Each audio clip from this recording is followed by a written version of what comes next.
Eu vou mostrar aqui o trecho, e eu comentei ontem que não tem nada demais, é um juiz instruindo o réu sobre o que pode acontecer com ele se ele continuar mentindo. Me passou aqui como leigo. Eu vou botar o trecho, gostaria de ouvi-lo, sim. Por que fiz esse breve resumo?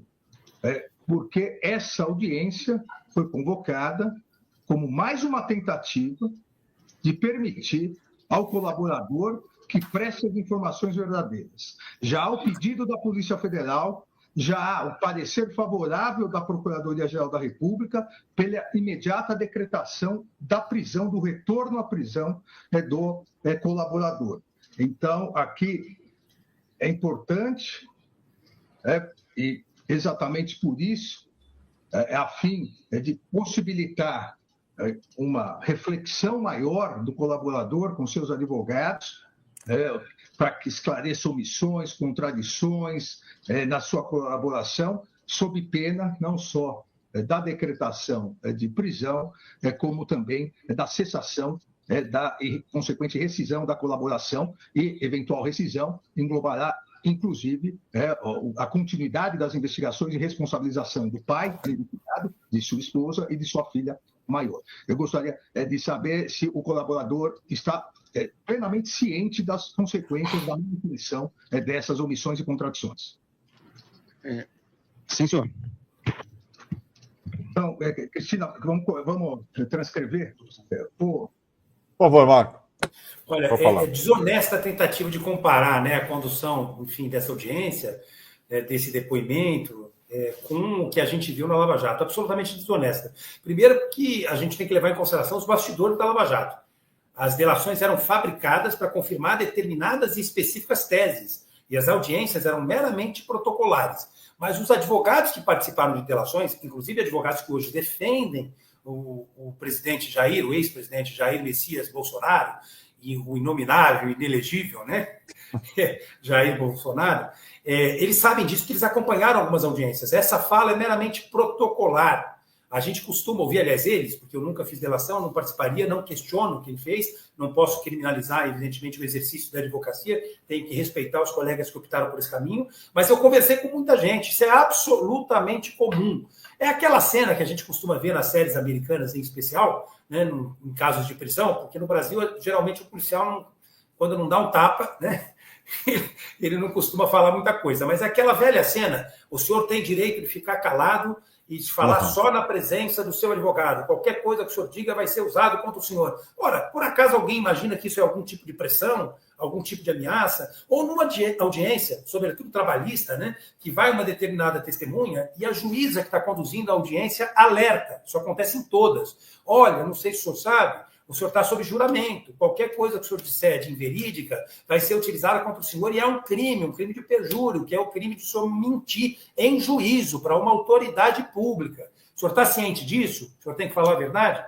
Quem é que em algum momento achou que isso fosse pressão ou coisa do gênero? Isso é meramente protocolar. Portanto, estão tentando construir uma fake news, que você pode ajudar muito com essa audiência super qualificada e ampla que o DCM tem, que merecidamente tem, para nossa imensa alegria, nós podemos desconstruir essa tese. É mais uma fake news que a defesa do presidente Bolsonaro está tentando plantar. Claro que nós não podemos criminalizar a defesa dele, por sinal, titularizada por um dos maiores advogados criminalistas do país, um amigo que eu respeito e admiro, que é o meu querido colega Celso Guimarães, mas é uma fake news, como diz o ditado, o golpe está aí, cai quem quer, e nós não vamos cair nesse golpe. Essa construção meramente retórica não está amparada na realidade.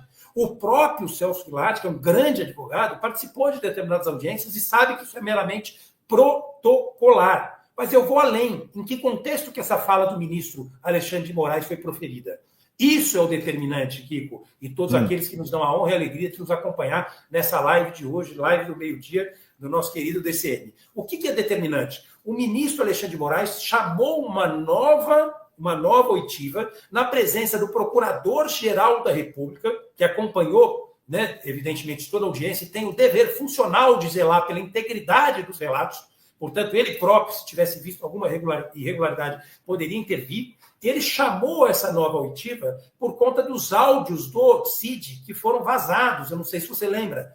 Ele estava conversando com um amigo e ele estava desdizendo o que ele tinha dito em juízo. Ora, o ministro Alexandre de Moraes recebeu aqueles áudios, a escuta, inclusive, era legalizada, não era escuta clandestina como acontecia na época da Lava Jato, ou escuta feita com autorização judicial sob falsos pretextos, como acontecia na época da Lava Jato. Era uma escuta autorizada pela Justiça. Essa escuta vazou, né, o objeto, enfim, da conversa do Cid com um dos amigos, em que ele desdizia, naquela ocasião, o que tinha dito em juízo.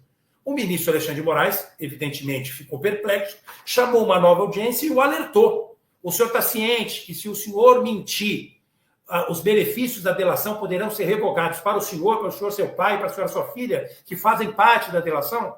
Que pressão é essa? Ele está dizendo óbvio. No mais, é o seguinte, vamos assistir os vídeos. Eu convido todo mundo que está falando bobagem na imprensa, com todo respeito, inclusive alguns colegas meus, advogados, a assistir os vídeos com todo respeito. Desculpem a veemência. Assistam o vídeo, vejam a desenvoltura do Cid, a riqueza de detalhes, né, daquilo tudo que ele narrou, ele participou ativamente daqueles episódios.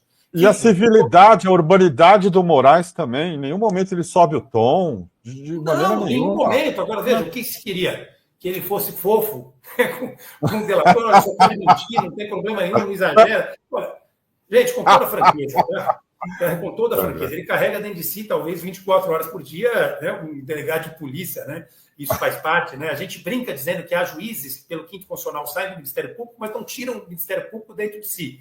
Isso não é diferente, evidentemente, para tal ou qual ministro do Supremo, uma característica de personalidade, mas que não é, na verdade, provocada por um ou outro réu. Mas eu queria só falar uma coisa para você, desculpa, né, o desabafo, agradecendo mais uma vez a honra enorme e a alegria de estar aqui ao seu lado na condução dessa live.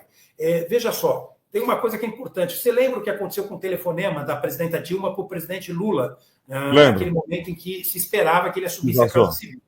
Pegaram um recorte daquela realidade, jogaram no Jornal Nacional, e isso foi suficiente, absolutamente suficiente, para que o então ministro relator do caso, que era o ministro Gilmar Mendes, desse uma decisão proibindo o presidente de ocupar o cargo de ministro-chefe da Casa Civil. Ele, inclusive, confidenciou em público que se arrependeu dessa decisão, porque foi induzido a erro.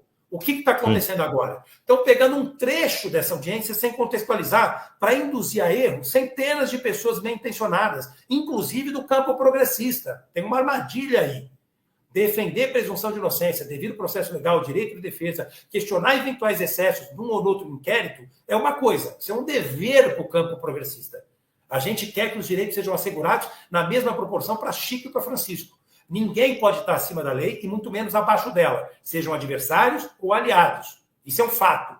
Mas permitir que um recorte da realidade seja utilizado de uma forma leviana e criminosa, como está sendo, é mais do que ingenuidade. Na minha opinião, é muito mais do que isso, e é aí que mora o perigo. Matou a pau, Marco Aurélio Carvalho, sensacional, exatamente. Agora, você falou uma coisa importante aí. Muita gente do campo progressista entrando nessa esparrela aí.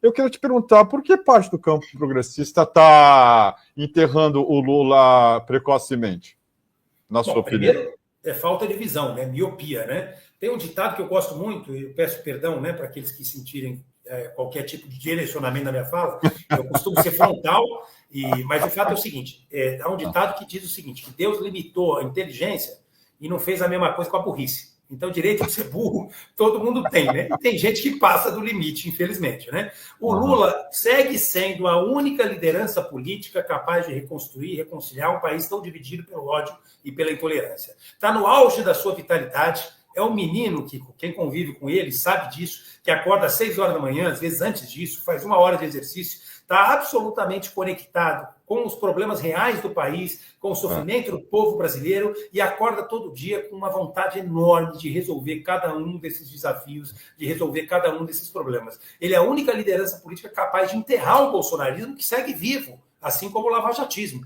É uma ilusão imaginar que um time que está disputando a final de um campeonato vá prescindir do melhor jogador. Ele talvez seja a maior liderança política popular da história.